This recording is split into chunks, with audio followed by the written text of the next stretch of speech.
Vous écoutez RCF Charente, il est 19h15, passé de quelques secondes, et c'est l'heure de retrouver notre émission Cahiers d'Espérance. Ce soir, c'est la 3e émission en direct des territoires du genre, suite aux mouvements sociaux entamés mi-novembre et suite à l'appel de la conférence des évêques de France le 11 décembre dernier. Nous avons initié cette série de rendez-vous Cahiers d'Espérance. Ce soir, pour débattre avec nous, il y a Véronique Desport. Bonjour Véronique, vous êtes chef d'établissement du collège, lycée général et professionnel Sainte-Marthe-Chavannes à Angoulême. Également avec nous Laetitia Thomas, bonjour. Laetitia Thomas, vous êtes journaliste en Charente au Courrier français.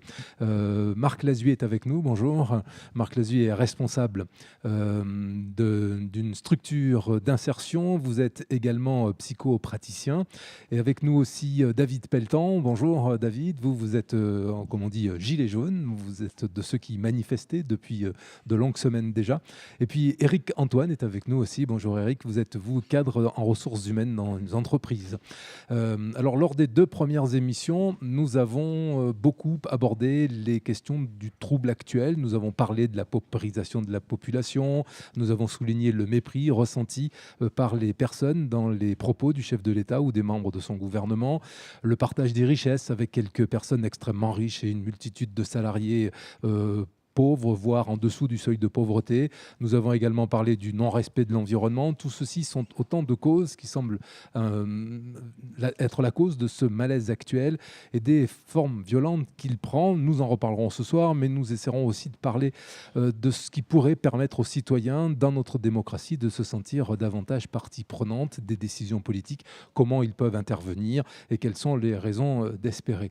On va commencer sans doute ce tour de table par cette première question qui nous est posée. Quelles sont les causes principales du malaise actuel ? Alors, je ne sais pas qui veut en parler, mais peut-être vous, Marc Lazuy, qui rencontrez ces personnels souvent dans votre structure d'insertion, ces personnels en difficulté, qu'est-ce qu'ils vous disent, vous, de leur situation aujourd'hui ?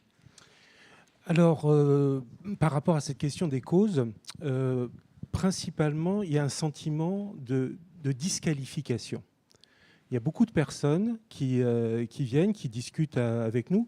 Ils sont dans une démarche de recherche d'emploi, donc ils disent je cherche du travail. Et quand on les interroge, quand on parle avec eux de leur parcours, dans le monde de l'entreprise, ils ont rencontré l'atomisation. C'est-à-dire que souvent, ils me parlent d'un parcours seul dans l'entreprise, où il n'y avait pas de sentiment de communauté, comme on pouvait le retrouver à une certaine époque, après la fin de la guerre, dans la classe ouvrière ou dans le sentiment d'appartenir. Il y a vraiment un sentiment d'atomisation et de se dire je dois me défendre tout seul, je suis responsable tout seul, quand je suis licencié, je suis coupable tout seul. Et à côté de ça, il y en a d'autres qui s'en sortent bien, qui n'ont pas d'efforts à faire. Moi, on me demande de faire beaucoup d'efforts et en plus, je suis catégorisé en tant que chômeur, en tant qu'allocataire du RSA, comme un profiteur de la société. Donc il y a double détente et double peine. C'est que d'une part, j'ai du mal à trouver ma place. Et quand je suis dans une situation de difficulté et qui entraîne énormément de choses, problème d'argent, problème d'utilité, problème de se sentir exclu, en plus, un discours ambiant qui dit oui, si vous êtes dans cette situation, c'est que vous l'avez bien cherché. Donc c'est vraiment... Alors là, il y a de la rancœur, du ressentiment, et on peut le comprendre. Et après, sur l'autre question qui était celle de la violence, des formes, déjà, il faudrait discuter parce que c'est vraiment une autre question. Et puis en plus, si violence il y a, ce qui n'est pas inhérent au mouvement des Gilets jaunes, du tout. Pour moi, je n'assimile pas du tout le mouvement des Gilets jaunes à des problématiques de violence. La violence, elle peut être dans la réaction de dire à un moment, stop, ça suffit. Voilà. Et c'est plutôt une rage qu'une violence quand elle s'exprime sous cette forme-là, c'est-à-dire un sentiment d'impuissance face à quelque chose qui est trop puissant, aveugle et sourd. Voilà. Merci Marc Lazuy. Laetitia, peut-être un mot, vous qui aussi êtes beaucoup sur le terrain, je rappelle que vous êtes journaliste, donc vous rencontrez souvent ces personnes. Oui, je rencontre ces personnes. Je pense qu'il y a aussi quelque chose qui a évolué. Nous sommes maintenant dans une société très numérique, donc je pense que les repères ont changé, que l'ultra-médiatisation a ses revers aussi, il y a également le fait de tout dématérialiser, qui coupe tous les liens sociaux. On n'a plus de relations humaines. Les gens, dès qu'ils veulent faire des démarches, se retrouvent derrière des ordinateurs. S'ils ne rentrent pas dans les cases informatiques, tout de suite, ça bug. Donc, je pense qu'il y a vraiment une évolution et qu'elle n'a pas été prise en compte, que le système n'a pas pris en compte le fait de passer à une ère un peu numérique qui a tout bouleversé. Ouais, qui s'est voulu être économe en moyens, en paperasse et qui coupe du lien social. Je vous vois acquiescer, Véronique Desport. Oui, oui, tout à fait. Moi, je pense qu'il y a un énorme sentiment d'incompréhension. D'incompréhension entre les personnes. D'incompréhension entre les personnes. Je pense qu'aujourd'hui, lorsqu'on rencontre la classe moyenne, des personnes qui travaillent dur, dans des conditions qui sont parfois déshumanisées, eh bien, on s'aperçoit que ces personnes-là ne sont pas aidées. Elles n'ont aucune aide, comme vous le disiez. Alors, c'est pas de l'aide, il y a de l'aide financière, mais elles sont bien souvent, elles arrivent à la barre, au seuil, comme on dit, où elles ne perçoivent rien. Ce sont des personnes qui travaillent, qui font le maximum, qui ne peuvent même plus aller en vacances aujourd'hui. Je crois que ça, en tout cas, c'est notre réalité, puisque dans l'établissement, nous avons quand même 80% d'enfants d'ouvriers, d'employés et de salariés. Et moi, les parents que je rencontre aujourd'hui, ce sont des parents qui me disent, voilà, on a des soucis financiers, parce que tout augmente, on n'a droit à rien, et ça devient très compliqué. Donc voilà, moi je pense qu'il y a deux choses. Il y a effectivement les personnes qui n'ont pas d'emploi et qui peuvent se sentir isolées. Et il y a aussi une grande majorité de personnes qui font partie de cette classe laborieuse. Moi je les appelle la classe silencieuse. Ce sont ceux qui travaillent, qui donnent tout ce qu'ils ont, mais qui ne peuvent même pas prétendre aujourd'hui à aller en vacances. Oui. Ces personnes qui ont l'impression de faire tous les efforts qu'il faut, qui ne sont pas reconnues pour cela. C'est cela. Ce sentiment dans l'entreprise, comment il est vécu, Éric et Antoine? Alors, pour revenir un petit peu sur les causes, alors ce que je tiens à dire, c'est que ce que je vais dire, c'est vraiment le fruit de mes réflexions personnelles, de mes lectures. C'est pas forcément vrai, ça évoluera, ça a évolué déjà. Là, on parle depuis le début de l'émission, et c'est vrai, de gens qui souffrent. Et il y a une réelle souffrance. Mais ce qui est intéressant dans ce mouvement-là, c'est qu'il est soutenu par la grande majorité des citoyens et même des gens qui ne souffrent pas. Et pour moi, c'est quelque chose déjà qui est très important dans ce mouvement-là. Quand il a commencé, je ne sais plus quel était le pourcentage, mais il y avait 75%, 80% de l'opinion publique qui approuvait ce mouvement-là. Ça veut dire que c'est un mouvement qui dépasse la souffrance de gens qui, à un moment, iraient dans la rue et dire « nous, on n'en peut plus, on est au chômage, on n'arrive plus à boucler notre fin de mois, etc. » Donc, quand j'ai préparé l'émission, je me suis dit « tiens, la première question, c'était toutes les causes. » Et j'ai été impressionné par le nombre de causes qui me venaient vraiment à l'esprit. Et donc, j'ai commencé à lister première cause, deuxième cause. Alors après, il a fallu hiérarchiser. Et je me suis dit, mais en fait, je crois que si on pose la question à ces 80% de l'opinion publique française qui soutient ce mouvement-là, qui a soutenu ce mouvement-là, pourquoi vous le soutenez, il va y avoir des réponses extrêmement diverses. Extrêmement diverses. Donc, la première, pour moi, c'est qu'il y a un niveau de souffrance, effectivement, qui est monté encore d'un cran, mais qui ne date pas d'hier. Donc je dirais que c'est la première cause. C'est avant tout des causes très concrètes, économiques et sociales, et qu'on ressent dans l'entreprise, pour répondre à votre question. On le ressent bien évidemment. Alors l'entreprise, ce n'est pas un lieu dans lequel les personnes se confient toujours, mais ça leur arrive. Mais on le voit par des choses très concrètes, des gens effectivement qui demandent des avances sur salaire ou des gens qui ont des problématiques. Donc ça, je dirais que la première cause, elle est avant tout sociale, mais après, il y en a énormément. Alors je ne voudrais pas prendre trop de temps et passer trop la parole, mais un peu quand même. Je vais les lister, je vais essayer d'être rapide. D'abord, il y a une crise qui dure et donc qui a la conséquence concrète d'accroissement de la misère et de la très grande pauvreté en France et dans d'autres pays. Donc, ce n'est pas spécifique à la France, c'est spécifique, je trouve, à pas mal de pays occidentaux, et c'est aux États-Unis que ça a déjà commencé il y a quelques années. Après, on a un État qui est extrêmement endetté et qui n'a jamais été aussi endetté. C'est-à-dire que de toute façon, il y aura aujourd'hui, peut-être que ça ne durera pas, mais aujourd'hui, il y a moins d'argent à consacrer aux gens qui souffrent qu'il pouvait y en avoir il y a quelques années. Et les conséquences de cet État endetté, c'est aussi des services proposés par cet État qui se sont dégradés. Et alors que le taux d'imposition des ménages a augmenté. Donc là, c'est les causes fiscales très concrètes. Des gens qui disent on paye plus d'impôts, mais finalement, le service en face, il est moins élevé. Ensuite, il y a des écarts sociaux et territoriaux qui ont explosé. Plein de gens en ont parlé, la fracture géographique, etc. Et là, ça, c'est vachement important. Donc ça, c'était, je dirais que pour moi, c'est les premières causes. Les deuxièmes causes, elles sont politiques. Très rapidement, il y a le choix d'un modèle libéral qui a été fait depuis plusieurs années en Europe et partout, et qui s'impose dans tous les domaines de la société, même dans certains domaines où ce n'est pas forcément adapté. Je pense à l'éducation, je pense à la santé. Il y a une perte d'autorité et de légitimité de nos dirigeants depuis plusieurs années, parce qu'ils sont mal élus. Donc quand on est mal élu ou quand il y a un taux d'absentéisme très, très fort, ben finalement, leur pouvoir est déjà très affaibli dès qu'ils prennent le pouvoir, alors qu'ils sont sûrement... ils souhaitent changer les choses. Il y a un sentiment d'impuissance du politique à résoudre les problèmes concrets du citoyen. C'est-à-dire que les gens, aujourd'hui, ils sont convaincus qu'il n'y a rien qui va se régler. Si vous discutez avec des chômeurs, ils disent « Oula, quand je vais à Pôle emploi... ils m'ont pas beaucoup aidé. Quand je vais voir mon employeur, alors là, c'est pas son problème. Surtout, il veut pas mélanger les problèmes privés et personnels. Voilà, il y a encore quelques amis qui peuvent aider, mais voilà. Donc, ce sentiment d'impuissance qui est, à mon avis, hyper partagé.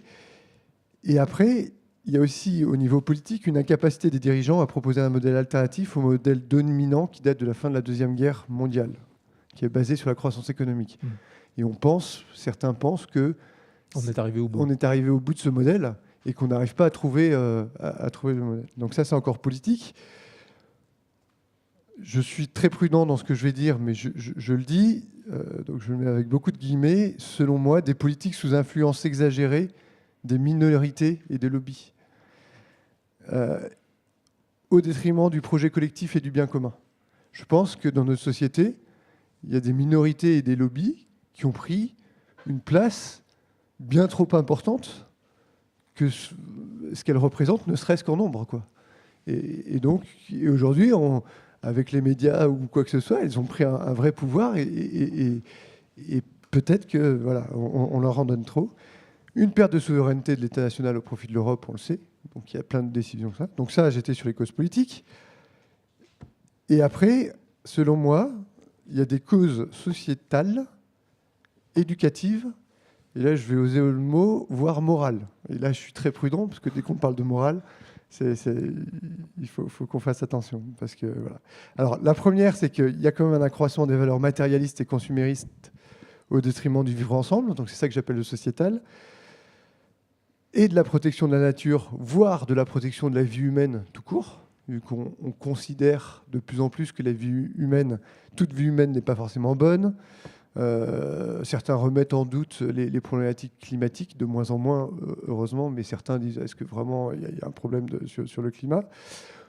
Il y a les problématiques d'euthanasie. On va, à mon avis, aussi de plus en plus on a un risque de considérer que voilà, on peut donner la vie et la mort. Et puis enfin, l'intelligence artificielle qui va aussi rentrer. Donc ça, c'est d'autres causes. Un affaiblissement du modèle familial traditionnel. Donc, j'ai écrit éclatement de la cellule familiale traditionnelle, des divorces, il y en a beaucoup malheureusement, c'est comme ça, des familles recomposées, des familles monoparentales, et ça c'est toujours au détriment des plus fragiles. C'est-à-dire que aujourd'hui, quand il y a une cellule familiale qui est moins forte, bah, c'est vraiment, ça fragilise vraiment la société, quoi, à mon avis, dans tous les domaines.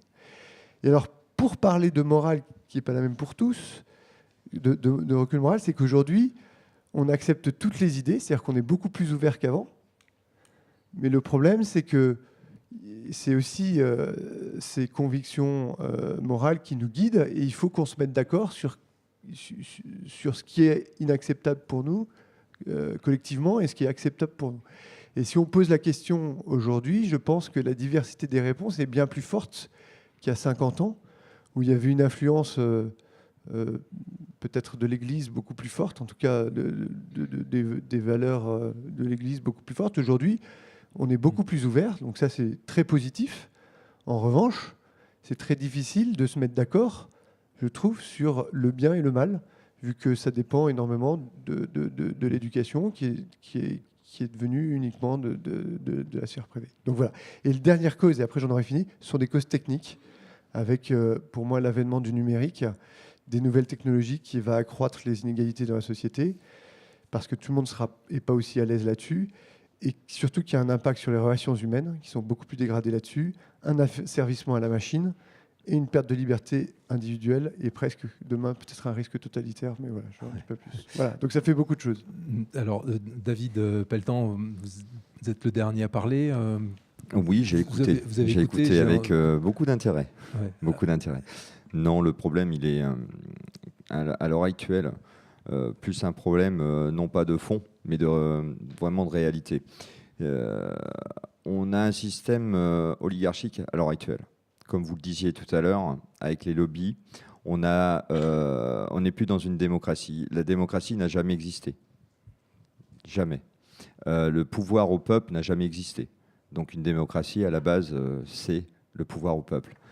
Donc ce qui se passe en ce moment, en fin de compte, c'est que les gens se sont aperçus qu'ils avaient abandonné ce pouvoir-là. Quelque part, on les a pris pour des enfants, on leur disait d'aller poser une petite feuille dans une urne en disant « tu votes » et là, tu as un pouvoir, alors que ce n'est pas vrai. Nous, en tant que gilets jaunes, on n'a plus confiance en nos politiques. Mais plus du tout. Plus du tout. Il faut revoir le système. C'est le système complet qu'il faut revoir. On n'a plus de représentativité. C'est clair. Quand vous voyez dans la rue des gens qui travaillent, qui n'arrivent même pas à nourrir leurs enfants à la fin du mois, que le 15, ils n'ont plus un centime, voire ils sont à découvert. Et c'est des gens qui travaillent. Donc, il y a un ras-le-bol général qui s'exprime depuis 2 mois. Nous, ce qu'on a peur, c'est que ce ras-le-bol, il devienne de la haine, mais de la haine violente. Vraiment violente. Et le gouvernement ne fait rien pour éviter cela. Au contraire, il attise la haine. Il attise la haine par son comportement, par son langage, par ses prises de position. Et ça, on ne peut plus l'accepter. Malheureusement, on ne peut plus. On a essayé un petit peu de faire la chaîne humaine dimanche dernier, qui a été quand même un succès, parce qu'on a essayé de faire ça sur 4 semaines, ce qui est énorme. Et on a vu la solidarité qu'il y avait entre les gens. Des gens qui n'allaient pas aux manifestations, qui sont venus, parce que ce sont des gens qui sont non violents, mais qui sont en souffrance. Et ces gens-là sont venus. Ils peuvent être malades, handicapés.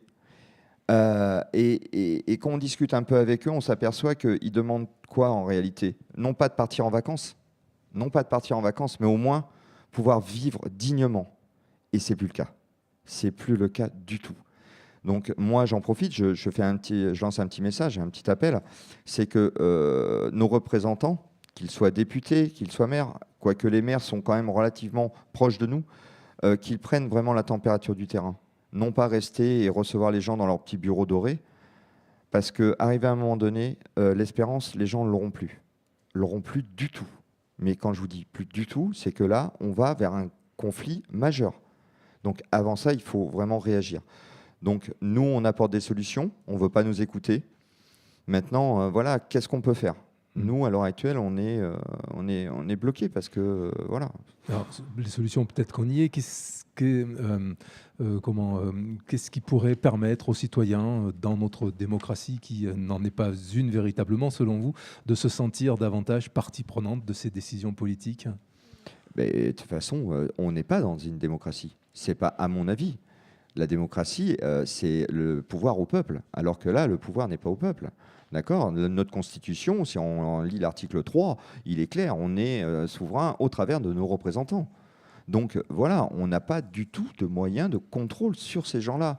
Donc ils font ce qu'ils veulent. Ils nous donnent toujours des belles promesses, et puis en fin de compte, on s'aperçoit que c'est toujours la même chose. Donc la solution, ça serait vraiment, à la limite, certains des Gilets jaunes diraient démission Macron, dissolution de l'Assemblée nationale, mais pour faire quoi? D'accord? Pour faire quoi? Eh bien, je vais vous dire. Pour faire quoi? Une assemblée constituante. C'est-à-dire qu'en fin de compte, qu'on ne parle plus d'homme politique, qu'on ne parle plus, mais qu'on parle du citoyen, qu'on raisonne en tant que citoyen, pour les citoyens, tout simplement. Voilà. C'est ça la vraie solution. Alors, Marc Lazuy, je vous ai vu, je vous vois que vous avez envie de réagir à ces propos de David. Alors, je rappelle, Marc Lazuy, que vous êtes responsable d'une structure d'insertion et donc également psychopraticien. Oui. Que vous... Mais quand j'étais petit, j'étais prof de philo. Donc les propos de M. Pelletan à l'instant, évidemment, me font réagir parce que ce sont des propos extrêmement importants et profonds.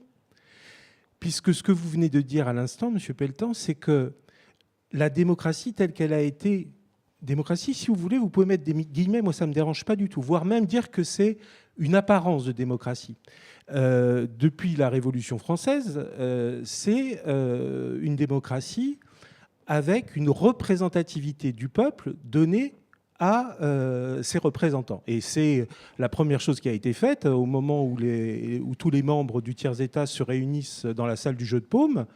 Et c'est à ce moment-là que se fonde quelque chose qui est nous représentons. Nous sommes arrivés à Versailles parce qu'on a reçu un mandat de gens qui souffrent et on est venu là pour porter cette parole face aux représentants, face au roi et face aux représentants du clergé, etc. Bon, nous tiers-État. Mais là, ils avaient la conscience d'être porteurs d'un message.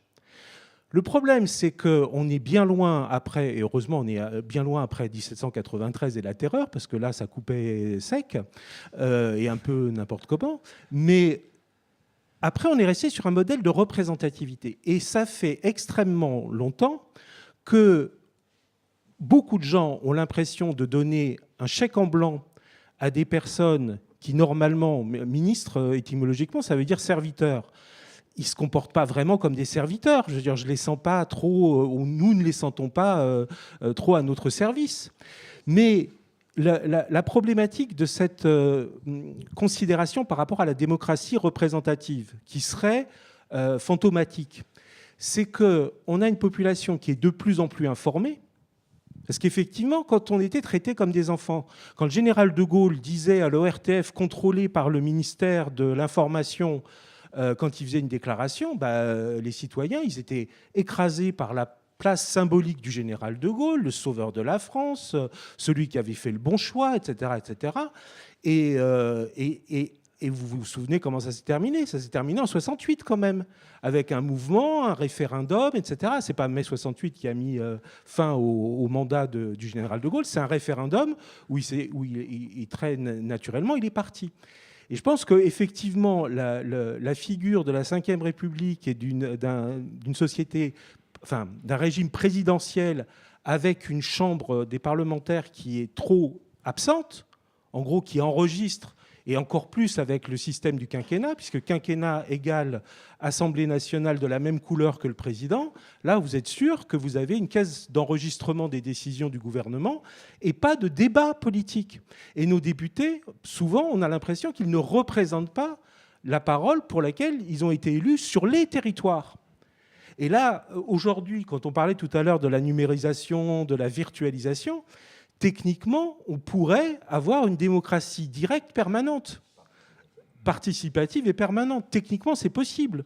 On peut voter tous les quarts d'heure sur n'importe quel sujet, sauf qu'après, il faut le traitement technique de ces sujets-là et être capable de s'approprier le contenu, parce qu'en attendant, on gouverne la France aujourd'hui avec des éléments de professionnalisation techniques gouvernementales qui sont infiniment plus complexes que celles à l'époque de Charlemagne. Et là, il y a vraiment la question d'une démocratie. Est-ce que c'est un peuple qui peut dire dans quelle direction on veut aller en laissant des ministres, c'est-à-dire des serviteurs, faire le boulot que le peuple a décidé de demander à ses serviteurs? Eh bien oui, ça devrait être possible. Mais ça pose des questions d'éducation à la citoyenneté et ça pose des questions qui nous renvoient aux causes du malaise, c'est-à-dire qui aujourd'hui a envie de se sentir véritablement citoyen pour s'approprier les contenus dont nous avons besoin pour avancer politiquement en Europe sur des sujets techniques, enfin voilà, etc. Mais sur la représentativité, on change de modèle. Ce que vous nous avez dit tout à l'heure, c'est on quitte le modèle représentatif pour aller vers un modèle de démocratie directe, c'est-à-dire la place de l'Agora à Athènes, où il y a 30 000 personnes où il y a 5 000 personnes qui décident pour 60 000. Parce que c'est ça la démocratie. Hein. C'est un tout petit nombre de citoyens qui décident pour l'ensemble. Parce que après, si tout le monde est citoyen, c'est un boulot. Voilà. À l'heure actuelle. La difficulté est là, c'est quels sont les lieux ou les corps intermédiaires qui favorisent donc cette participation. Je ne sais pas, Eric et Antoine, vous avez planché sur cette question. Ouais, c'est pas la plus simple, pour être honnête. Pour revenir juste sur ce qui a été dit, moi, je ne suis pas d'accord quand vous dites qu'on n'est pas dans un régime démocratique. Je trouve qu'au contraire, notre régime, il n'a jamais été autant démocratique. Et que c'est devenu extrêmement difficile, au contraire, je trouve, de poser la question. Je peux poser une question? Je peux vous Bien poser. sûr. Oui. En quoi vous estimez qu'on est dans une démocratie plus avancée qu'il y a 40 ans, 60 ans? Qu'est-ce qui vous permet de dire qu'à l'heure actuelle, on est dans une réelle démocratie? Je pense que tous les sujets sont beaucoup plus débattus qu'il y a 40 ans, il y a 50 ans. Alors, je vais vous dire, est-ce que vous trouvez normal de voter 400 lois, entre guillemets, amendements, décrets, en l'espace de 6 mois? Vous appelez ça de la démocratie? Alors, est-ce que vous pensez que nos députés peuvent analyser, discuter de chaque sujet en 6 mois? Alors, sur ce sujet, je partage votre avis. Oui, mais donc... que notre démocratie fonctionne mal, c'est sûr. En revanche, qu'on n'est pas dans un régime démocratique, ça, je ne suis pas d'accord avec vous. C'est ça que je veux dire. Parce que nos présidents, ils ont été élus au suffrage universel direct, on a voté, et il n'y en a pas un qui est arrivé par une prise de pouvoir illicite ou par un trucage ou par quoi que ce soit. Par un tour de magie, oui. Par un tour de magie, oui. Enfin, bon. Par un tour de magie. Non, je vous explique. Mais juste si on compare par rapport à plein d'autres pays, vous ne pouvez pas imaginer comme notre pays est extrêmement démocratique. C'est incroyable. Enfin, mais nos grands-parents se sont battus pour ça quand même. Mais attendez, je dis pas que c'est pas. Je trouve ça bien. Je dis juste que c'est plutôt un point extrêmement positif. En revanche, que nos démocraties fonctionnent mal et qu'il faille les améliorer, je suis d'accord avec vous. Et qu'on est arrivé aux limites de fonctionnement de nos institutions, vu qu'on ne résout pas les problèmes. Mais ce n'est pas par un manque de démocratie. C'est différent. Et je vais vous donner un exemple. Au début des Gilets jaunes, j'ai une de mes filles qui était en Allemagne. Et donc, ça s'est passé. Les Gilets jaunes, elle était dans une famille. Et puis, il y a sa famille allemande qui lui ont dit, alors... Qu'est-ce qui se passe qu'est-ce qui se passe, etc. Alors ma fille, ça n'avait pas un avis extrêmement éclairé. Elle dit, les gens, ils en ont marre de ça, et ça, etc. En plus, c'était en allemand, donc je ne suis pas sûr ça. Bref. Et les Allemands, ils ont dit, mais votre président, il ne tient pas son peuple. En France, vous ne savez pas tenir le peuple. Et donc ma fille, je crois, en tout cas, a dû répondre, elle dit, non, c'est la démocratie. C'est normal que le peuple s'exprime. Mais il y a plein de pays, et dès que vous voyagez un peu, si vous parlez, et je ne citerai pas d'autres pays que l'Allemagne, avec tous les respects que j'ai pour nos amis allemands, mais si vous leur dites, vous avez vu ce qui se passe en France, tout le monde va vous dire, mais qu'en France, ça peut se passer. Ça. Enfin, vous n'arrivez pas à tenir les gens et à faire en sorte d'avancer, de déployer votre programme. J'ai juste une question. Le niveau social en France par rapport au niveau social en Allemagne? Non, mais c'est pas quoi? Question, non, mais attendez. C'est que la France, le droit de manifester existe en France et pas véritablement ailleurs. Hein. Oui, je parlais juste, est-ce qu'on est dans une société démocratique ou pas? Moi, je crois que oui. Mais après, je suis d'accord avec vous qu'elle fonctionne très mal et que c'est pas satisfaisant. Mais c'est quand même un peu différent. Donc, quels sont les corps intermédiaires, finalement? Enfin, je sais pas. Alors, Laetitia, une idée sur la question? Je pense qu'il existe des moyens de s'exprimer, que mine de rien, on est quand même dans une société démocratique où il y a des endroits où on peut s'exprimer, on peut s'adresser aux élus, ils sont là pour ça. Je pense qu'on ne le dit pas assez, qu'on n'utilise pas assez aussi cette façon de s'exprimer. On est français, on a tendance à râler, mais je pense que des fois, il faut aussi s'adresser directement aux personnes qu'on a élues pour dire ce qu'on pense, dire ce qui ne va pas et faire remonter les choses. Je pense qu'il y a, de façon générale, eu aussi, de la part de beaucoup de personnes, un laisser-aller. On a gardé pour nous, on a râlé dans notre coin et on n'a pas dit ouvertement ce qui n'allait pas, on n'a pas fait remonter les choses. Je pense que là, l'éducation a son rôle à jouer. Je pense que l'éducation à la citoyenneté, l'éducation civique devrait être un petit peu plus développée pour que dès le plus jeune âge, on sache qu'un élu, il est aussi là pour nous entendre. Il n'est pas uniquement là pour nous représenter, on va voter une fois et c'est terminé. Il est aussi là pour nous entendre et faire remonter nos doléances. Et ça, je pense qu'on ne l'a pas assez utilisé, pas assez exploité, qu'on a tendance dans cette société à un peu moins s'engager. On le voit au niveau du bénévolat un peu partout. Et je pense que de ce côté-là, faudrait donner la parole Mais on va le faire. à Valérie Desportes, mais je pense Véronique. que l'éducation a beaucoup à apporter. Véronique Desportes, oui, qui est chef d'établissement. Comment on intègre aujourd'hui ces questions dans l'éducation des enfants, enfin des adolescents? Alors, il faut savoir que dans les programmes actuels, il y a ce qu'on appelle l'éducation justement à la citoyenneté. C'est quasiment comme une discipline. Moi, ça me gêne un peu, en tant que chef d'établissement, que la citoyenneté soit une discipline. Pour moi, la citoyenneté, ça s'apprend, ça se vit. Voilà. Donc, chez nous, on essaye beaucoup plus de faire vivre les jeunes, dans le cadre de la citoyenneté, s'engager. Voilà. Donner d'eux-mêmes, parce qu'on est quand même dans une société de chiffres. Et moi, ça me gêne un peu aujourd'hui. Ça me gêne un peu de voir que l'être humain, finalement, se finalise en un chiffre. Voilà, on va vous parler de flux d'élèves, par exemple. On va vous parler d'objectifs. Les objectifs étant des chiffres. Et on va vous parler d'argent. Et moi, j'en avais un peu marre de tout cela.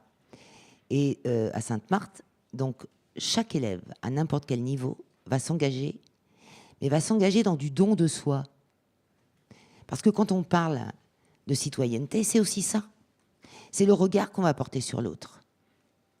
Et le regard qu'on va porter sur l'autre, c'est le retrouver dans sa souffrance et essayer de l'aider, mais dans sa dimension, avec ce qu'on est. Pour moi, c'est ça, être citoyen. C'est effectivement s'engager, mais à la base, il faut s'engager à côté des autres, avant même que d'aller voir nos politiques, pour leur parler. Donc, nous, on essaye de travailler la citoyenneté comme ça. Alors, bon, c'est quelque chose qui est, bien sûr, qui est très personnel, voilà. Mais pour moi, c'est important que chacun vive en citoyen. Parce que c'est ce vivre. Alors, je vois vivre ensemble, en fait, c'est ça. Pour vivre ensemble, eh bien, il faut aider l'autre, il faut aller vers l'autre, il faut écouter l'autre, de manière à réhumaniser notre société. Parce que là encore, je trouve que la société s'est déshumanisée à tous les niveaux. Et j'allais dire même dans l'entreprise. Que on parle de pôles, d'endroits où on pourrait parler. Eh bien justement, je crois que l'entreprise fait partie aujourd'hui, à part entière, de pôles où toutes les personnes qui travaillent pour l'entreprise pourraient s'exprimer aussi. Je crois que, bien sûr, il y a au niveau politique, mais la politique, c'est les entreprises, on est tous concernés. Donc, voilà. Et je crois que le fait, au niveau des jeunes, de les faire vivre en citoyens aujourd'hui, c'est important. Mais est-ce que l'éducation n'est pas tombée dans ce travers de, finalement, récompenser et valoriser que celui qui a réussi déjà et qui réussit encore, alors qu'un autre qui a des difficultés familiales, des difficultés de tous ordres, fait des efforts, arrive à progresser, mais pas suffisamment pour dire « Ah, toi, tu es un bon élève ». Alors, je crois que ça, c'était vrai. Alors là encore, ça n'engage que moi dans ce que je vais dire. Ça, c'était vrai jusqu'à notre réforme du lycée. Aujourd'hui, quand on regarde la réforme du lycée de l'intérieur, on s'aperçoit que justement, elle lutte contre ça. Moi, souvent, et mes collègues aussi, hein, ça nous a fait bouillir de voir des enfants qui nous disaient ben, on est nul en maths, par exemple. Pour moi, ça veut rien dire être nul. On a forcément des talents, on a forcément des compétences. Alors maintenant qu'on les exprime différemment, oui, on n'est pas des clones. Donc c'est normal, mais chaque enfant a des talents, chaque enfant a des dons. Et je crois qu'effectivement, on a trop mis dans des cases parce qu'on est dans une société qui a systémisé les autres. Hein, l'analyse systémique pendant très longtemps et maintenant, voilà. Alors on fait partie d'un système, on nous met dans des cases. Et les élèves, c'était un peu ça. Quand Denis, tu parles effectivement de dire les mauvais élèves, voilà. Aujourd'hui, on a quelque chose d'intéressant qui part de l'élève, qui parle du choix de l'élève, qui parle de projet professionnel. Et ça, c'est quelque chose de très positif, parce qu'on ne va plus parler réellement de si tu n'as pas le bac C, ça ne va pas, ou alors si tu as un bac ES, ou alors après les bacs techno, j'en parle même pas en termes d'image. Hein, voilà. C'est simplement dire, voilà, tu as des compétences, quels sont les enseignements de spécialité qui t'intéressent, où tu veux aller, nous on t'aide pour y aller, et en avant, j'allais dire. Et ça, je pense que c'est quand même l'espérance pour demain. Marc Lazuy, vous vouliez intervenir sans doute pour sur la parler de question cette espérance des corps intermédiaires, Ouais. parce que moi j'ai aussi un peu l'impression que ce mouvement, il est aussi le mouvement des Gilets jaunes, hein, et M. Pelletan confirmera ou rectifiera, hein, comme il le souhaite. Mais j'ai l'impression que c'est aussi la crise des corps intermédiaires, justement. Parce que quand M. Pelletan dit tout à l'heure, on n'a plus du tout confiance dans les politiques pour telle et telle raison, ça, au moins, on peut le constater, parce que si on regarde effectivement le nombre de personnes qui votent maintenant pour des élections majeures comme les élections présidentielles, oui, on regarde qu'on a un président qui a été élu par un nombre de personnes, un nombre, hein, je ne parle pas de majorité, parce qu'effectivement, tant qu'on ne compte pas les votes blancs, et éventuellement peut-être tant qu'on ne rend pas le vote obligatoire, ce serait intéressant ça de rendre le vote obligatoire, parce que comme ça on y va tous, on compte les votes blancs, et puis s'il n'y a pas le quorum, eh bien, il ne peut pas y avoir de président. Et dans ce cas-là, il faut revoir sa copie politiquement. Alors que là, effectivement, vous pouvez avoir, je crois, j'ai regardé dans la Constitution, il y a un chiffre minimum, mais alors c'est tellement... En gros, on peut avoir un président de la République avec 500 000 personnes qui ont voté pour lui. Dans une société qui fait 60 millions de personnes, là, pour le coup, ça serait vraiment un rapt démocratique. Et quand il y a moins de la moitié des personnes qui votent et que la moitié de la moitié vote pour la personne, il n'y a plus qu'un quart de la population votante qui a voté pour le président. Oui, c'était le cas aux dernières élections présidentielles. Donc, 25%. Voilà. Et pourtant, là, au premier tour. Ouais. Voilà, je revendique que j'étais nul en maths. Hein. Mais là, au moins, ça, c'est simple. Hein. Et sur cette question des corps intermédiaires, effectivement, il y a la crise de confiance sur les syndicats, sur un certain nombre de lieux, la famille, la religion quand même, le mot qui veut dire relier les hommes. Et plus on est lié, moins on est libre, et plus on est libre, moins on est lié. Et effectivement, il y a une crise à cet endroit-là. Aujourd'hui, on a dit aux personnes après la Seconde Guerre mondiale que le nec plus ultra du destin, c'était d'être libre. Mais la liberté, c'est le manque de lien. C'est on fait ce qu'on veut. Si on interprète mal le mot liberté, et ben quand on fait ce qu'on veut, on ne supporte plus d'être relié à un code, à une morale, à une norme, à l'autorité d'un politique, à l'autorité d'un militaire pour les conscrits, etc., etc. Il y a eu toutes ces crises-là. Et moi, je ne pense pas que ce sont des crises qui sont forcément mauvaises. Je pense qu'il est nécessaire de retrouver des liens, de retisser des liens, mais pas en regardant dans la corbeille en disant « c'était mieux avant », mais peut-être en inventant de nouveaux liens qui préservent la liberté de chacun et qui permettent, dans une liaison qui est peut-être une liaison plus contractuelle, moins permanente, parce que la famille, l'État, la nation, le système éducatif, la morale, ce sont des données permanentes. Peut-être qu'il y a des choses qui sont moins permanentes, plus actuelles, qui permettraient de créer, je ne dis pas réenchanter, moi je ne crois pas au réenchantement du politique, de l'armée, de la famille. Je ne crois pas à ça. Je suis mécréant, mais je ne crois pas. Je crois il vaut mieux qu'on invente en ne faisant pas table rase de tout ce qui a été porteur de sens dans une tradition, dans un État, dans une nation. La famille, c'est pas à jeter, c'est peut-être à réinventer à partir de bases où l'essentiel est sauvé, etc. La religion aussi. Il y a des tas de gens qui aspirent à une spiritualité et qui ne se sentent plus dans le même rapport avec l'Église telle qu'on a pu la connaître. Il y a tous les domaines qui étaient encadrés sont maintenant désencadrés. Et les gens se retrouvent tout seuls et ils ont froid. Maintenant, il y a peut-être effectivement de nouveaux lieux, de nouveaux liens, plus élastiques, moins stables, moins rigides, qui permettraient de créer ces corps intermédiaires, qui permettraient de nourrir cette démocratie plus directe que vous appelez de vos voeux. Alors, quels sont ces lieux ou corps intermédiaires qui favoriseraient cette participation? Évidemment, je ne sais pas si quelqu'un a la solution ici ce soir ou une idée. Ce serait trop facile qu'on ait la solution, mais je pense qu'il faudrait surtout qu'il y ait plus de transparence, on comprenne que les décisions politiques, qu'il y ait plus de transparence. J'ai en tête un exemple que j'ai lu dans la presse quotidienne. Ce sont les élèves de l'EMCA, une école de l'image, qui ont fait une fronde contre leur directeur qui a voulu augmenter le prix d'inscription au concours. Ils sont allés le voir, le directeur leur a expliqué, leur a montré son budget global, ils ont compris, ils ont négocié ensemble cette augmentation, il y a eu une augmentation moindre, mais elle était justifiée, ils l'ont compris. Et je pense que quand on explique, quand il y a plus de transparence, on peut avancer. Et je pense qu'il faudrait un lieu qui permette la transparence pour qu'on puisse avancer. Oui, David. transparence, oui, oui, c'est un grand mot, la transparence. Non, mais c'est vrai. On nous dit, on n'arrête pas de nous dire, il n'y a pas d'argent. On est capable de trouver 42 milliards de CICE, ce qui n'appelle plus CICE, hein, voilà. Mais on va repartir sur ces bases-là, qu'on distribue à des multinationales qui gavent leurs actionnaires en dividendes, qui, pour certains, licencient. Allez, on va citer par exemple Carrefour, qui a touché quand même énormément de CICE et qui a licencié 2500 personnes. D'accord ? On rappelle les bases du CICE. À quoi ça sert ? Hein ?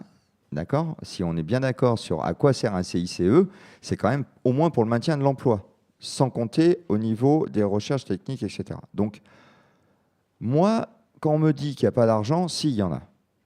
Mais il faut mieux le rétribuer. Il faut aller le chercher. L'évasion fiscale. D'accord ? Là, il y a aussi de l'argent à récupérer. La flat tax, d'accord, là aussi.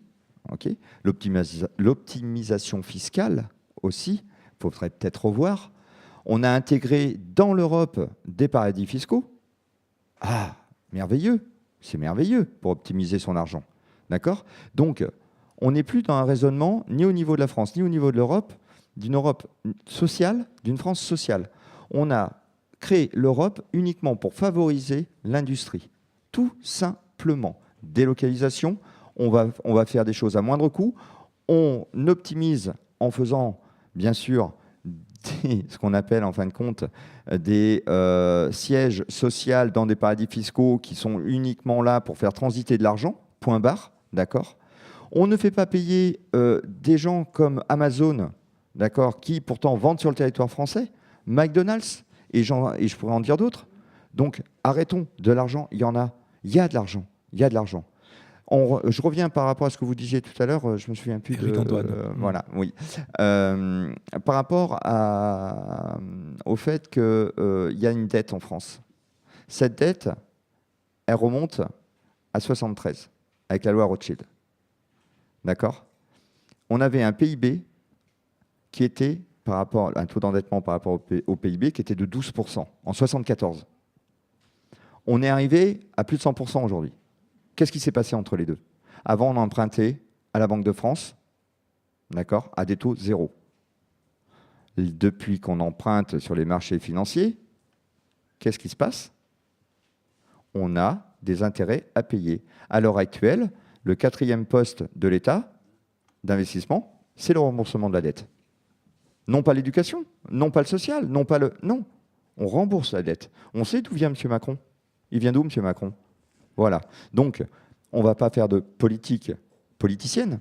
La seule chose, c'est que nous, on en a marre en tant que gilets jaunes d'entendre dire qu'il n'y a pas d'argent, puisqu'on est capable de faire des cadeaux à certains et pas à d'autres. Voilà. Alors, Eric Antoine, je vous pose la question. Alors, dans l'entreprise, puisque vous êtes responsable de ressources humaines en entreprise, il y a de l'argent dans l'entreprise ou pas aujourd'hui ?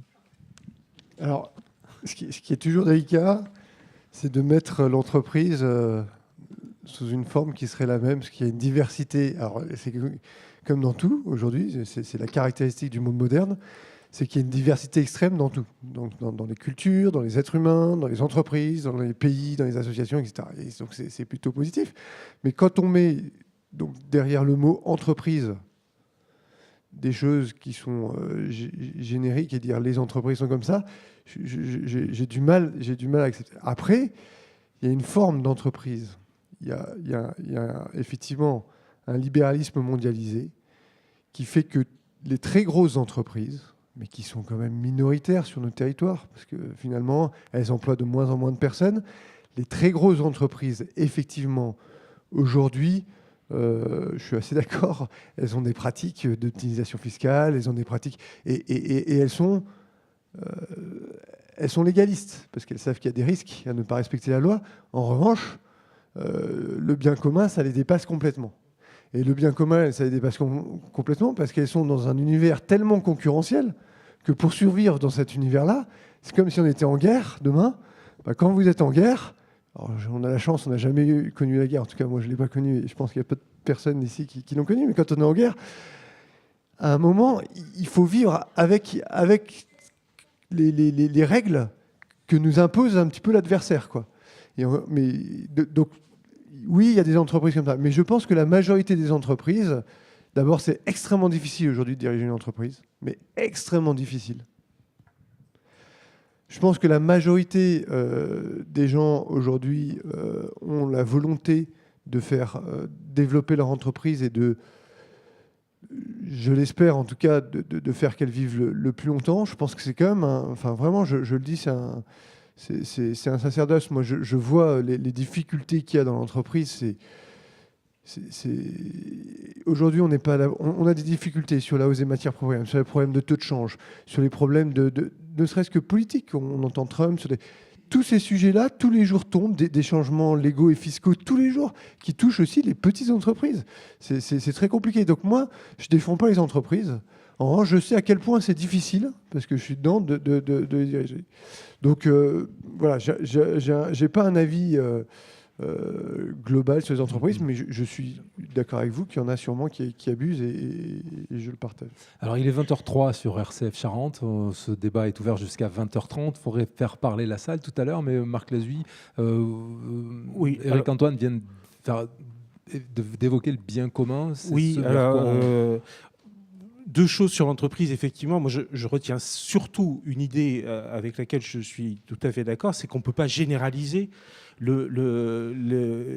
Un artisan, c'est une entreprise. Une TPE avec 3 salariés, c'est une entreprise. Une TPE-PME, c'est une entreprise. Il y a des PME avec 20 salariés.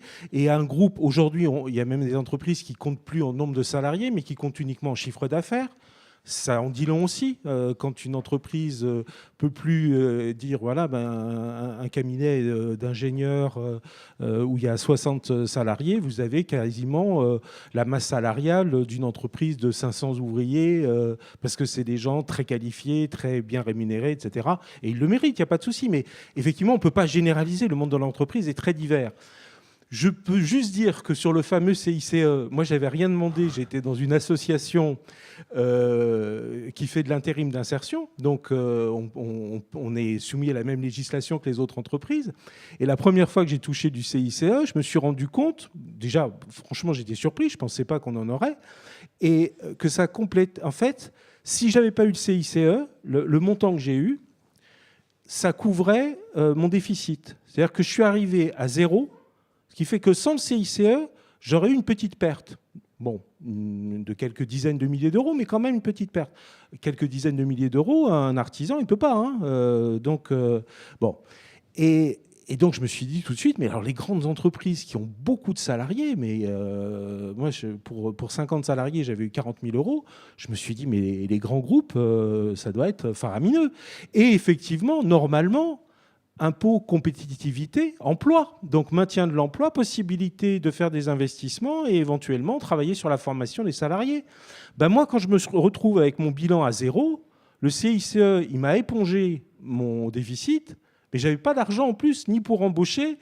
Donc ça maintenait l'emploi, mais ça n'en créait pas. Bon, voilà. Et puis, dernier truc sur le sujet, c'est une anecdote, mais ça en dit long. Il n'y a pas longtemps, pour mon activité libérale, j'ai changé de statut, je me suis mis en micro-entrepreneur. Et bizarrement, dans les 2 mois qui ont suivi, j'ai eu des publicités pour de l'optimisation fiscale. Et alors, je les efface au fur et à mesure jusqu'au jour où je vais regarder l'annonce et voir ce que je peux faire avec les îles Caïmans. Mais voilà, micro-entreprise en plus. Vraiment, c'est pas des milliers et des cents. Mais ça veut dire que quand je fais ma déclaration de micro-entrepreneur à l'URSSAF, il y a quand même un moment, ça part dans des boîtes privées où je reçois de la pub pour un produit qu'on ne m'a jamais proposé avant quand j'étais salarié. Hein. Jamais, jamais, jamais. Sur le bien commun, très rapidement, mais vraiment très rapidement, pour qu'on puisse discuter avec la salle, le bien commun, j'ai l'impression qu'aujourd'hui, c'est la terre et le territoire.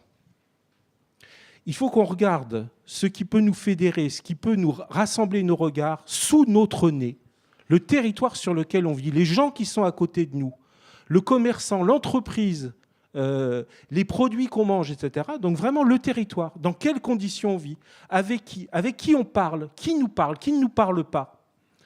Et la terre. Parce que, effectivement, tout à l'heure, vous parliez de réenchanter des domaines anciens. Aujourd'hui, je crois que la conscience fédérative, si elle peut se faire, c'est autour des enjeux de la barque sur laquelle on est tous. Et effectivement, entre ce qu'on a sous le nez, l'autre horizon, c'est la planète qui nous porte et dans quelles conditions et comment on la traite et qui la traite comme ça et pourquoi on la traite mal et pourquoi on se traite mal sur cette planète. Parce que la planète, elle s'en fout. Une fois qu'on aura détruit les conditions de vie, elle continuera à tourner. Par contre, nous, on ne sera plus là parce qu'on aura été empoisonné. Donc, ce n'est pas la planète, moi, qui m'intéresse. C'est les gens qui vivent dessus. Et comment ils vivent dans une planète qui doit être préservée, etc. Donc, ce qu'on a sous le nez, les gens qu'on a autour de nous, à qui on peut demander des comptes, avec qui on peut parler, avec qui on peut construire un projet, le territoire, et puis la terre, la fédération de tout ce qui peut avoir du sens pour qu'on soit encore vivant. Et pour que, je vais répondre même à la dernière question, parce que moi, c'est les raisons d'espérer, je n'ai pas envie de les transmettre. Moi, ce sont les enfants et mon enfant qui me donne des raisons d'espérer. Ce n'est pas moi qui dois lui transmettre. Moi, je dois lui transmettre une éducation et des valeurs, mais c'est mon enfant qui me donne des raisons d'espérer. Alors, vous parliez de ce rapprochement des personnes. Tout à l'heure, Laetitia Thomas a parlé de cet éloignement qu'avait créé le numérique qui nous guide aujourd'hui. Est-ce que le bien commun recherché, c'est un bien commun donc de proximité, si je vous entends? Alors, je ne sais pas si quelqu'un dans la salle veut dire quelque chose. Laurent Morin veut juste intervenir. Avant, Denis, peut-être. Il restait une dernière question que Marc vient d'aborder sur les raisons d'espérer, peut-être très brièvement avec les débatteurs, et puis ensuite la salle. Écoutez, on peut peut-être aborder donc cette question des raisons d'espérer. Véronique Desport, je vous vois prendre le micro, vous qui côtoyez aussi les adolescents quand même au quotidien. Vous avez des raisons encore d'espérer? Bien sûr, bien sûr, parce que les raisons d'espérer, c'est la confiance. C'est tout simplement la confiance déjà qu'on donne aux enfants, mais c'est pour qu'ils fabriquent leur capital confiance, c'est la confiance dans l'avenir. Même si notre avenir, il n'est pas forcément comme on souhaiterait qu'il soit, mais je crois que oser la confiance, ça c'est pas de moi, mais oser la confiance, c'est une bonne raison d'espérer. David, un mot? Eh bien, un petit mot, oui. La raison d'espérer, nous, la seule chose qu'on peut dire, c'est merci à M. Macron pour nous avoir tous retrouvés. Parce qu'il y a quelques temps, on ne serait jamais arrêté pour dire bonjour, faire la bise à quelqu'un. C'est sur les ronds-points que vous avez retrouvé bien cette sûr, on a proximité. recréé du lien social. Et ça, c'est la seule chose de bien qu'il ait fait. Franchement et honnêtement, je sens un rapprochement de tous les citoyens. C'est pour ça qu'on ne voudrait pas que ça finisse je vais employer un mot fort, guerre civile. Parce qu'on est parti, là, ça devient de plus en plus violent et faut vraiment que le gouvernement réagisse et très vite. Voilà, donc l'espérance, pour moi, c'est quelque chose qui se retrouve dans la fraternité de chacun et dans la force qu'on peut retrouver dans les personnes âgées, dans les jeunes, dans les moins... Voilà, tout le monde. Un mot sur ces raisons d'espérer, Laetitia? Les raisons d'espérer, je suis maman, j'ai des enfants, donc déjà les enfants, ça donne des raisons d'espérer. Et ce que j'essaye de leur transmettre surtout, c'est une ouverture d'esprit, d'élargir leur regard et de se rendre compte que finalement, ils ont beaucoup de raisons d'espérer. Ils ont à manger à tous les repas, ils sont entourés de personnes qui les aiment. Ils bénéficient d'un système qui leur permet de se faire soigner sans qu'on soit à la rue. Ils reçoivent une éducation, ils peuvent choisir leur religion. Je pense qu'il y a des raisons d'espérer et je pense que voilà, le fait de leur apprendre à élargir leur regard pour essayer de voir le positif et d'avoir confiance, c'est ce que j'essaye de leur transmettre. Éric Etienne? Antoine, pardon, Éric Antoine. D'abord, le mouvement lui-même, c'est quand même une belle espérance. Et puis, il y avait une certaine unité dans ce mouvement. Moi, je crois vraiment que ce qui pose aussi le problème à notre pays, c'est qu'on a un pays trop divisé. C'est-à-dire qu'on n'arrive pas à être ensemble. Et là, ce mouvement-là, c'est ça qui est beau. C'est que les gens étaient ensemble et l'opinion publique est derrière ce mouvement-là.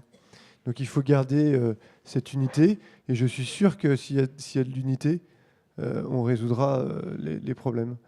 Le deuxième point, pour moi, c'est on n'a plus le choix, on est obligé de s'entendre si on veut résoudre les problèmes qu'on va avoir à résoudre. Parce qu'ils vont toucher l'ensemble de la population, qu'elle soit riche, pauvre. Il va y avoir des problématiques écologiques extrêmement importantes. Je pense qu'on a du mal à savoir dans quel horizon de temps ça va arriver, mais ces problématiques-là, elles risquent, et tant mieux, là je dis, elles risquent de mettre tout le monde d'accord et de se dire, faut qu'on voit les choses différemment. Et ça, c'est une formidable raison d'espérer. Voilà. Alors, je ne sais pas si il y a quelqu'un qui veut intervenir dans la salle. Hein, profitez-en. Le micro est là. Vous pouvez éventuellement poser une question ou simplement apporter un témoignage sur des thèmes dont nous avons parlé ce soir, hein, que ce soit les raisons qui ont poussé les personnes à aller dans la rue ou les raisons d'espérer. C'est à vous. Présentez-vous. Et puis, Bonjour. Alors, Marie Terrade. Voilà. Moi, j'ai été sensible particulièrement à ce qui, dans la société, semble... On marche la tête à l'envers.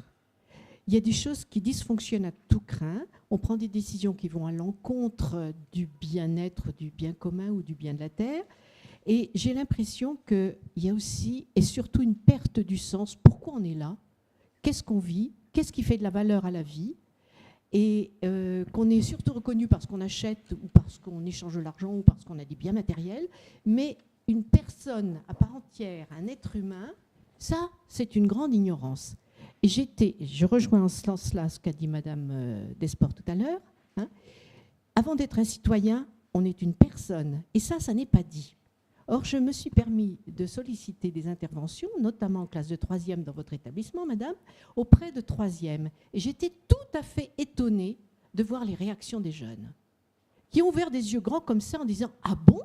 On a tout ça en nous et on ne nous le dit pas. Pourquoi ?»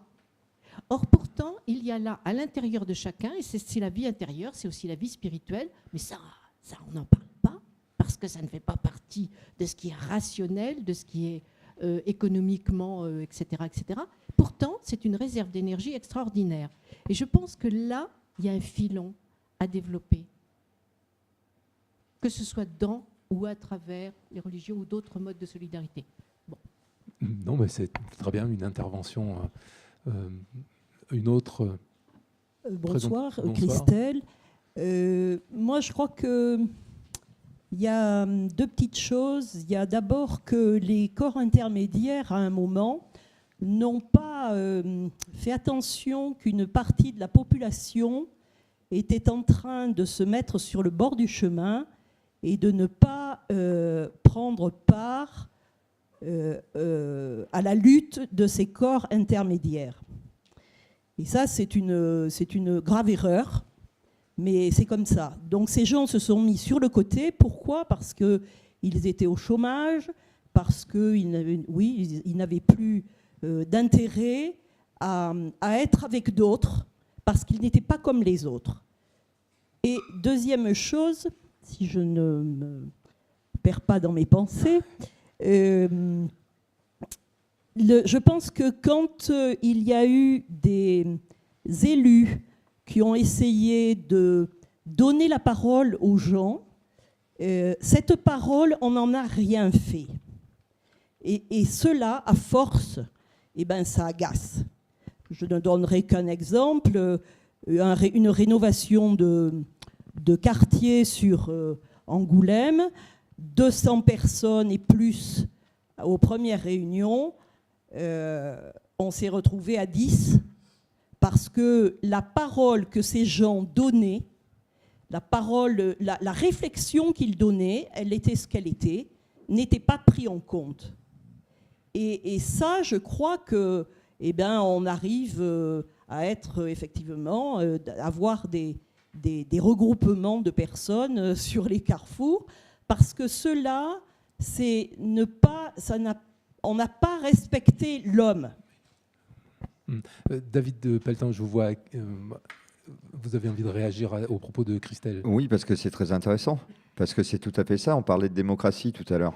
Vous avez la preuve par vous-même qu'on n'est pas en démocratie. On ne vous écoute pas. On ne prend pas soin d'entendre et d'écouter. Surtout d'écouter. Parce qu'entendre, tout le monde peut entendre, mais on ne vous écoute pas. Voilà. Donc, arrivé à un moment donné, il faut nous entendre. Voilà.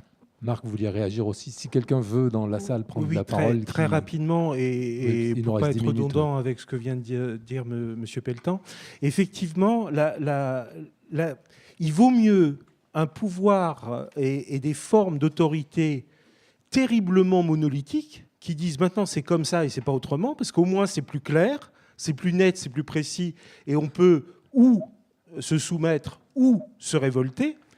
Mais il n'y a rien de pire que quelqu'un qui vous dit « rassemblons-nous », on voit sur la ligne LGV, on voit sur des tas de sujets, « rassemblons-nous, on va écouter les gens ». Et une fois que les gens ont parlé, une fois qu'ils sont venus, qu'ils se sont déplacés, qu'ils ont envoyé des courriers, des mails, etc., on se rend compte que le plan était déjà établi et que de toute façon, on a fait un tour pour rien. Et ça, c'est pire que tout. Parce que là, on ne voit pas venir le coup de massue. Et une fois, 2 fois, 3 fois, au bout d'un moment, encore une fois, il est préférable d'avoir un interlocuteur qui dit « ma position est celle-ci, et j'ai cette autorité, et je la ferai appliquer, c'est respectable ». Et après, celui qui est en face, il peut dire « j'ai donné mandat et autorité à cette personne de prendre des décisions, et je n'ai qu'à me soumettre », ou « c'est insupportable, c'est pas du tout ça que nous voulons, et dans ce cas-là, c'est lui qu'on va soumettre ». Mais voilà. Ouais, Marc, alors Vincent You, je crois, veut réagir. Alors, oui, Vincent merci You, de me donner la parole. Vincent You, mais... je suis élu local à Angoulême. Je suis intéressé par ce qui a été dit, parce qu'on a commencé en parlant d'atomisation, et puis on vient maintenant sur le besoin de bien commun et la satisfaction de voir qu'il y a des liens qui se recréent. Moi, je crois qu'il y a un aspect qui est très important dans la crise actuelle, c'est l'éloignement des centres de décision. Finalement, on ne sait plus où on habite. On ne sait plus où on habite. On était dans un fonctionnement où il y avait des mairies, des départements et une nation. On passe maintenant de plus en plus à des grands ensembles, communautés de communes, agglomérations, des régions à 12 départements dont on ne sait plus vraiment qui sont les élus, et des députés dont on nous dit que finalement 70% des lois sont votées ailleurs. Donc à un moment donné, on ne sait pas qui a le levier, et celui qui est élu, il ne sait pas quels sont, et il n'a plus beaucoup de pouvoir pour répondre à des attentes du quotidien. Après, je pense qu'il y a un autre aspect qu'il faut tous voir ensemble, et je me mets dedans. Si notre projet de société, c'est toujours plus de croissance, toujours plus de richesse, à un moment donné, il y a des limites, et il y a une course entre nous qui fait que ceux qui seront toujours moins chers gagneront toujours. Et donc, on est face à un choix de société qui nous traverse tous, c'est-à-dire que retrouver le sens de la vie, une certaine forme de sobriété, où on aurait une satisfaction à pouvoir recréer des liens entre nous, ça veut dire qu'on doit reconstruire des communautés et retrouver ce qui donne du sens à la vie, et retrouver des communautés. Peut-être que c'est ce qui est vécu par certains sur les ronds-points qui ont retrouvé des liens, mais ça n'est que le début d'un grand impératif qui doit nous rassembler pour savoir demain comment on fait des communautés au niveau d'une ville, au niveau d'un quartier. Et ça nous appartient tous dans le sens où si on ne se déplace dans la réunion municipale que parce qu'on va parler de mon trottoir et de mon école, on ne sera pas vraiment membre d'une communauté. Il faut qu'on donne chacun un peu plus de notre temps et de notre énergie. Beaucoup le donnent dans des associations, beaucoup le donnent dans la solidarité familiale, mais à un moment donné, l'esprit civique, il doit aussi impliquer la prise de parole des citoyens. Donc souhaitons qu'on entre dans une année où il y ait plus de paroles pour les citoyens. C'est-à-dire plus d'utilisation de cette démocratie, sans doute, qui commence par le vote en premier lieu, puisqu'on voit quand même depuis de nombreuses années que le lecteur boude quand même cette possibilité qu'il a de voter. Une question encore là-bas, je ne sais pas, Véronique voulait réagir, mais on va prendre une question dans la salle peut-être plutôt. Allez-y, monsieur. Oui, bon, non, simplement dire que effectivement, il y a des réunions publiques au sein des différentes municipalités. Mais si le sentiment que chacun, quand on y participe, les dés sont pipés et que tout est fait d'avance et qu'on veut nous amener vers une décision qui a déjà été préalablement engagée, et on sait très bien, et ça par expérience, que lorsqu'il faudrait de réels débats, mais un débat public, c'est un débat public, ça veut dire qu'on doit pouvoir aborder des questions de citoyenneté. Et effectivement, là, le territoire immédiat, j'allais dire la commune avec les élus, c'est un lieu intéressant où on pourrait avoir ces débats publics, mais il faut réellement, je pense, que nos politiques aujourd'hui nous écoutent, en tout cas écoutent ce que veulent dire les personnes. Et j'allais dire, il y a les gilets jaunes, oui, bien sûr, mais ce que veulent dire les citoyens. Parce qu'on a vraiment, moi, à chaque fois que je rencontre des personnes, quand je dis, vous pouvez peut-être solliciter, ou dans le cadre d'associations, et on me dit tous la même chose, on me dit oui, ils vont me dire oui, mais que vont-ils faire? Et dans les débats publics, c'est déjà fait d'avance. Un petit mot, Marc Lésuy, un tout petit mot, vraiment un tout petit mot. Il nous reste 5 minutes. Justement, sur cette problématique de démocratie, il m'est revenu juste à l'instant la mémoire sur le référendum européen, où même l'électeur a du mal à se faire respecter en tant qu'électeur, ce qui pose question quand même sur la valeur d'une démocratie, où le non l'emporte et où on sait toutes les personnes qui ont voté non à ce traité européen se sont fait insulter le lendemain, et par les classes politiques, les membres des différents partis qui étaient pour, et par les journalistes. En gros, si on avait voté non, c'est qu'on était idiots, qu'on avait été des imbéciles et qu'on n'avait rien compris. Et que d'ailleurs, le mieux, c'était de passer par le traité de Lisbonne, comme ça on n'avait plus besoin du vote. Et puis ceux qui s'opposaient à l'accord européen, ils avaient un traité qui était négocié sans eux. C'est-à-dire qu'en gros, c'est vous votez comme je vous dis et ça passe, et on est d'accord, et c'est très bien. Ou alors vous votez pas comme on veut, et dans ce cas-là, on fait autrement. Et là, il y a effectivement une crise très nette de la parole, y compris de l'électeur, dans un cas comme ça. La parole à la salle, monsieur. Moi, je voudrais revenir sur ce qui a été pointé pratiquement par tous les intervenants, à savoir le monde change et les conditions matérielles, numériques, etc. font que le monde a profondément changé et en très peu de temps. Et du coup, c'est pas surprenant que ça nous demande une réadaptation et un repositionnement qui sont quand même d'une envergure sans précédent en réalité, parce que l'immédiateté de l'information, tout ce qui a été dit, fait que nous sommes dans un nouveau monde.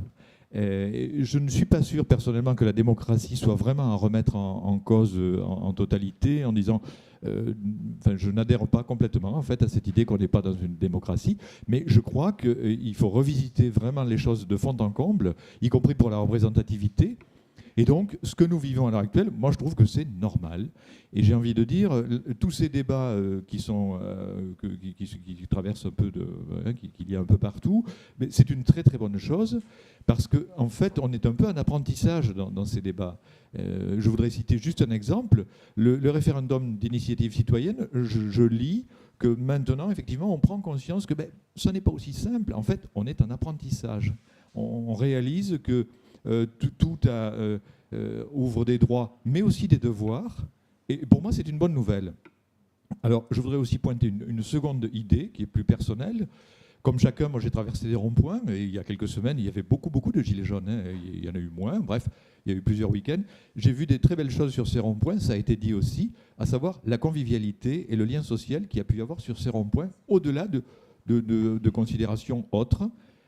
J'ai vu qu'on m'a demandé sur certains ronds-points, comme à chacun de vous, un sourire. J'ai trouvé ça très beau, et je tiens quand même à le dire, c'est bien la première fois que dans une manifestation, on me demande un sourire. Alors, ce que je veux dire par là, c'est que le lien social est quelque chose qui est au centre de ce que nous traversons, mais ce que nous traversons est bien plus large que moi. Je préfère parler je ne voudrais pas limiter le mouvement au mouvement des Gilets jaunes. Je voudrais plutôt parler de mouvements sociaux que nous traversons, qui ne se limitent absolument pas à 300 000 personnes, qui sont parfaitement respectables et qui représentent quelque chose de tout à fait actuel. Voilà ce que je veux dire. Et je vais juste dire un truc que je n'ai pas dit, que j'avais travaillé, c'est auquel je crois beaucoup. À peine 2 minutes. Donc il faut remettre en place un principe politique qui s'appelle le principe de subsidiarité. Donc juste la définition, c'était définir le niveau pertinent auquel doit se décider une action publique. Je crois qu'il y a des choses qui se résoudraient bien plus facilement si elles se résolvaient au niveau local, et qu'il y a plein de choses aujourd'hui qui ne sont pas décidées au niveau local, mais qui sont décidées au niveau national, voire supranational. Et il y a une vraie réflexion à apporter là-dessus. Voilà, c'est tout ce que je voulais dire. Un mot, puisqu'on a parlé du mouvement des Gilets jaunes à l'instant dans la salle, David. Oui, j'aimerais bien que cette personne nous rejoigne, voilà, qu'elle mette un petit gilet jaune et qu'elle vienne avec nous un jour pour aussi un petit peu voir de l'intérieur comment ça se passe. On fait nos réunions tous les jeudis à la Couronne, à la salle LCR, donc si vous voulez venir, vous êtes le bienvenu, il n'y a pas de souci, on n'est pas des méchants, on ne mange personne. On a même des mamies, des papis, on a des gens très sympathiques. Il nous reste 1 minute pour terminer. Je ne sais pas si quelqu'un a un dernier mot à dire. Bonsoir. Bonsoir Pierre. Moi je trouve ça très intéressant, mais je crois qu'il faut aussi avoir conscience qu'il n'y a pas qu'une thématique qui doit évoluer, et c'est bien l'ensemble. Monsieur parlait du CICE, etc. Faisons le chemin inverse, enlevons le CICE, on ne résoudra pas le problème pour autant. Quand le panier est percé, si on ne résout pas par en dessous, le panier sera toujours percé et ça coulera toujours. Donc je pense que là, les sujets qui ont été abordés, et ce mouvement des Gilets jaunes, il est vraiment dans tous les domaines que la société peut traverser, économique, social, familial, éducatif, etc. Et je pense qu'il est vraiment très très important de parler du lien social, c'est vrai, mais d'éducation, et d'éducation dès le plus jeune âge. Et j'arrête pour laisser la dernière personne parler. Merci. Très vite, oui. J'ai beaucoup eu d'intérêt à écouter tout ce qui s'est dit. On a parlé de citoyens, on a aussi rappelé l'importance de la personne. Et il y a un mot, moi, que du coup, on n'a pas utilisé, c'est le mot responsabilité. Parce que quand on est une personne, on est aussi responsable de ce qu'on fait, de ce qu'on dit, de la façon dont on écoute, de la façon dont on parle. Quelle est notre part de responsabilité dans ce monde numérique, nous dit-on, mais c'est peut-être à nous de savoir si on veut qu'il soit aussi tout numérique ou pas, c'est notre responsabilité. Aussi notre responsabilité par rapport à la Terre, on en a parlé, mais je crois que c'est un des défis majeurs. Donc quelle est notre responsabilité dans tout ce qui va et dans tout ce qui ne va pas aussi ?